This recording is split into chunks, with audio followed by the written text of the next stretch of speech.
Puji Tuhan, salam sejahtera bagi Bapak, Ibu, Saudara-saudari sekalian, keluarga GPDI LCD Magelang.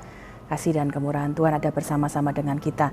Hari ini kita akan kembali belajar tentang firman Tuhan. Ya, firman Tuhan dikatakan itu adalah pelita bagi hidup kita. Dia akan menuntun langkah kita karena kita harus belajar dari berbagai peristiwa dalam hidup, dan firman Tuhan yang akan menunjukkan kepada kita hal-hal yang harus kita lakukan melalui teladan yang kita baca dalam kisah-kisah Alkitab, ataupun kita dapat belajar untuk tidak melakukan, tidak mengikuti hal-hal yang tidak berkenan kepada Tuhan. Hari ini kita akan belajar dari satu peristiwa dalam Bilangan pasal 16. Ya, pembacaan kita telah tiba pada kitab Bilangan. Kita akan melihat ada satu peristiwa yang terjadi dalam satu rangkaian perjalanan bangsa Israel. Dan dari peristiwa ini kita akan belajar dengan satu tema penghasut. Ya, penghasut itu berarti membangkitkan hati orang untuk marah atau memberontak. Ya, apa yang kita bisa belajar dari peristiwa ini? Ya, siapa yang menjadi penghasut? Apa yang terjadi dan apa yang kita bisa pelajari? Mari kita lihat Bilangan pasal yang ke-16 ayat yang pertama. Bilangan 16 ayat yang pertama dan kedua, saya akan mengajak Bapak Ibu membacanya. Korah bin Yisar bin Kehat bin Lewi beserta Datan dan Abiram anak-anak Eliab dan On bin Pelet, ketiganya orang Ruben, mengajak orang-orang untuk memberontak melawan Musa beserta 250 orang Israel. Pemimpin-pemimpin umat itu yaitu orang-orang yang dipilih oleh rapat, semuanya orang-orang yang kenamaan. Bapak Ibu Saudara sekalian, kita belajar dari catatan di kitab Bilangan ini ya. Siapa yang hari ini kita belajar menjadi orang-orang yang menghasut, dan mereka disebut sebagai penghasut. Ayat 1 mencatat ada 4 nama.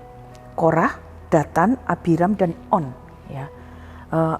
Mengapa mereka kemudian menghasut banyak orang, menjadi penghasut?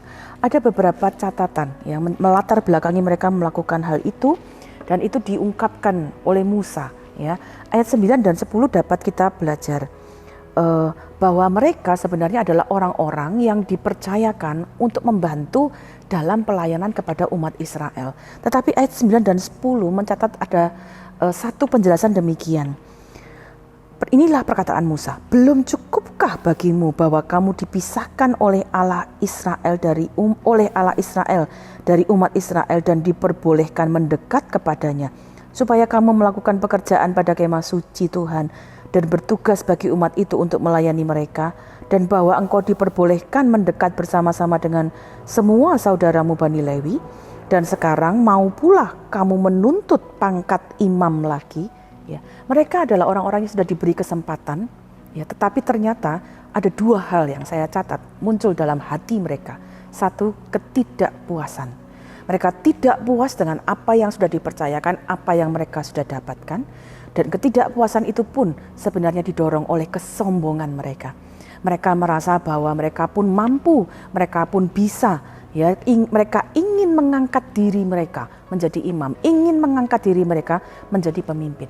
Ya, ini adalah hal pertama yang kita perlu waspadai. Ya, jangan sampai kita membiarkan ada ketidakpuasan, ya, dan kesombongan itu menguasai hidup kita.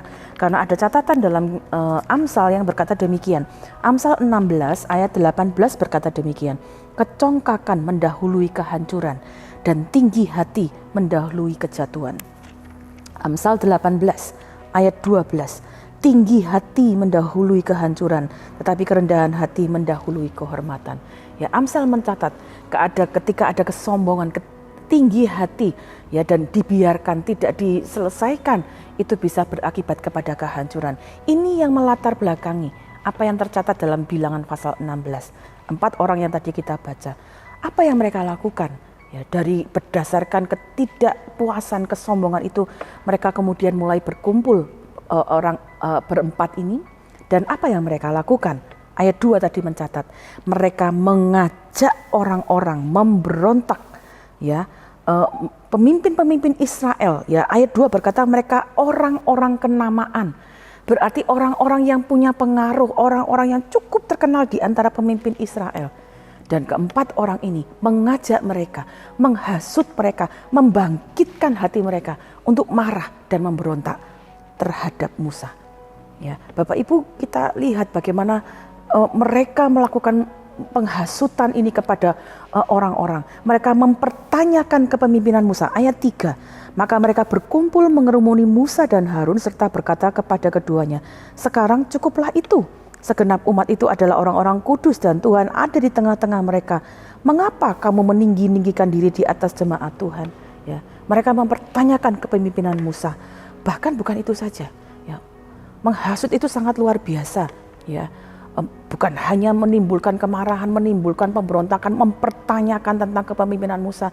Bahkan mereka dengan terang-terangan menolak mengikuti perintah Musa. Ayat 12, adapun Musa telah menyuruh orang untuk memanggil Datan dan Abiram, anak-anak Eliab, tetapi jawab mereka, kami tidak mau datang. Ya. Mereka dengan begitu berani ya melakukan hal-hal. Kita melihat bagaimana penghasutan itu ketika ada ketidakpuasan, kesombongan dan diteruskan ya bisa berakibat pemberontakan dengan mempertanyakan bahkan kemudian menolak perintah-perintah Musa.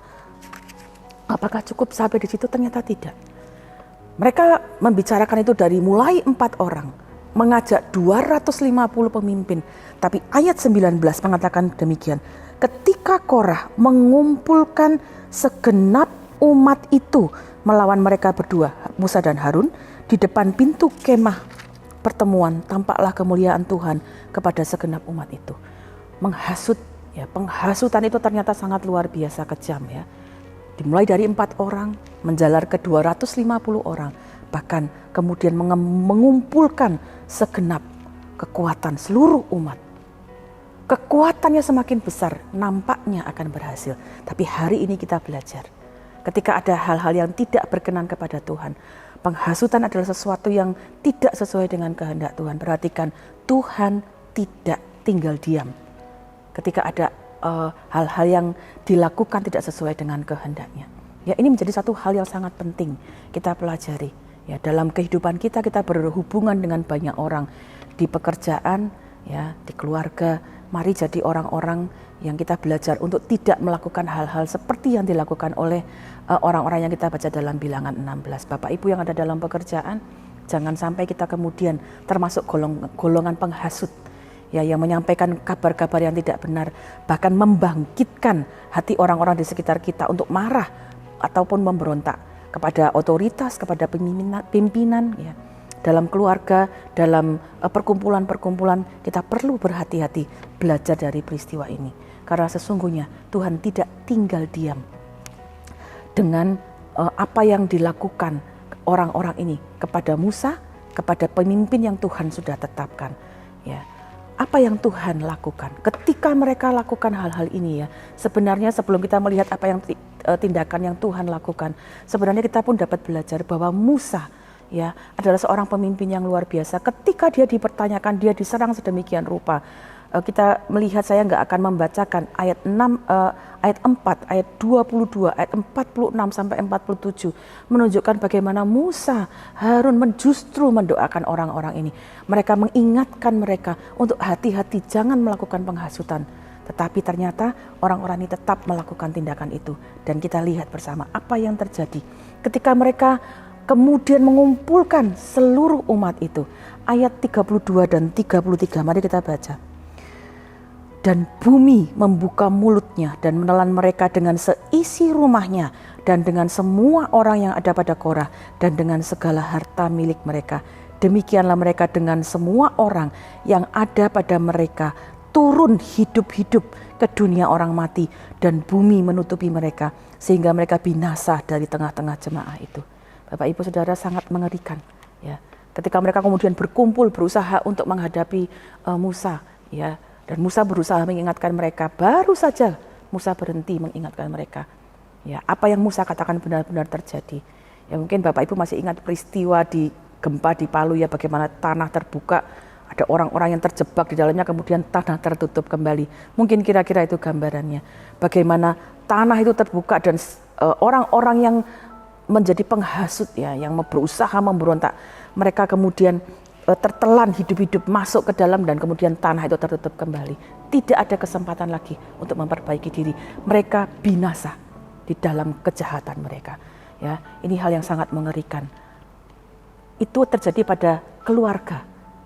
Orang-orang yang mendahului untuk menjadi penghasut. Bagaimana dengan orang-orang yang terhasut, yang membiarkan dirinya mereka terikut dan kemudian juga berusaha memberontak. 250 orang yang juga kemudian memberontak kepada Musa. Mereka pun mengalami hal yang sama. Ya. Bilangan 16 ayat 35 berkata demikian. Lalu keluarlah api berasal daripada Tuhan, lalu memakan habis ke 250 orang yang mempersembahkan ukupan itu. Orang-orang yang kemudian membiarkan dirinya terhasut, ikut dalam pemberontakan, mereka dibakar dan mereka habis binasa. Bapak Ibu Saudara sekalian, ini satu pelajaran yang penting, jangan bermain-main ya dengan hal-hal yang tidak berkenan kepada Tuhan. Sampai di situ tidak. Karena ternyata kematian orang-orang ini tidak membuat umat Israel menjadi orang-orang yang kemudian sadar. Bahkan justru mereka kemudian juga ingin melakukan hal-hal yang tidak berkenan. Mereka kemudian juga masih tetap merasa tidak terima dengan peristiwa ini. Sehingga akhirnya mereka justru terkena tulah. Ya, kita melihat bahwa akibat tulah itu ya, ada begitu banyak orang yang kemudian meninggal. Bilangan 16 ayat 49 mencatat demikian. Dan mereka yang mati kena tulah itu ada 14.700 orang banyaknya. Belum terhitung orang-orang yang mati karena perkara Korah. Bapak Ibu Saudara sekalian, akibat kita dapat melihat akibat penghasutan 4 orang. Ya. Ada lebih dari hampir 15.000 orang yang kemudian meninggal, mati dalam kebinasaan. Karena itu hari ini mari kita belajar hati-hati dengan perbuatan kita, hati-hati dengan perkataan kita. Jangan sampai kita kemudian menjadi penghasut-penghasut. Ya, dimanapun kita berada, hendaklah kita menjadi pembawa damai. Jangan kita menjadi penghasut, tapi menjadi pendamai di antara sekitar kita. Ya, karena kita belajar ketika ada orang-orang yang melakukan penghasutan, mereka binasa, tapi juga membuat orang lain binasa. Tapi kiranya hari ini saya percaya kita belajar dari peristiwa ini. Kita memutuskan dalam hidup kita, mari jadi pembawa damai. Matius pasal 5 ayat yang ke-9 berkata demikian. Berbahagialah orang yang membawa damai, karena mereka akan disebut anak-anak Allah. Bapak, Ibu, Saudara sekalian, keluarga GBDI El Shaddai Magelang, saya percaya kita belajar dari peristiwa ini untuk kemudian lebih berhati-hati dalam kata-kata kita, tindakan kita, supaya kita tidak menjadi penghasut, tetapi kita memilih menjadi pendamai. Jadilah pendamai di keluarga, di gereja, di tempat pekerjaan, dimanapun Tuhan membawa kita ya untuk menjadi orang-orang yang berada di lingkungan. Jadilah pembawa damai. Tuhan Yesus memberkati. Mari kita akan berdoa bersama-sama. Di akhir saya akan mendoakan Bapak Ibu berdasarkan kalender doa, dan Bapak Ibu juga dapat mendoakan keluarga-keluarga dan juga sahabat-sahabat menggunakan kalender doa ini. Mari kita berdoa. Bapa di dalam surga, kami mengucap syukur untuk firman-Mu. Kami belajar untuk berhati-hati dengan perkataan kami. Terima kasih Tuhan, kami belajar untuk tidak menjadi penghasut, tetapi menjadi pendamai dimanapun kami berada. Ampuni kalau kadang-kadang kata-kata kami, tingkah laku kami justru tidak menjadi berkat. Tapi kami mau belajar Tuhan dengan pertolongan Roh Kudus. Perkataan kami adalah perkataan yang membawa damai satu dengan yang lainnya. Kami berdoa berkati seluruh keluarga GBDI El Shaddai Magelang, di tempat pekerjaan, di keluarga, di lingkungan, menjadi pendamai, membawa damai, membawa sukacita, supaya kami tidak binasa, tetapi kami memperoleh berkat di dalam Tuhan. Terima kasih Bapa yang baik, kami mengucap syukur untuk firman-Mu. Hari ini kami berdoa, Tuhan, Engkaulah kekuatan dan mazmur bagi keluarga GBDI El Shaddai Magelang. Engkau telah menjadi keselamatan bagi kami. Engkaulah Allah Bapa kami memuji Engkau. Tuhan, Engkaulah pahlawan perang. Tuhan, itulah nama-Mu. Terima kasih Tuhan, kiranya dengan kekuatan-Mu, Engkau jadi pahlawan, memberikan kami kekuatan, memberikan kami kemenangan. Kami mengucap syukur untuk firman-Mu, di dalam nama Tuhan Yesus Kristus kami berdoa. Haleluya.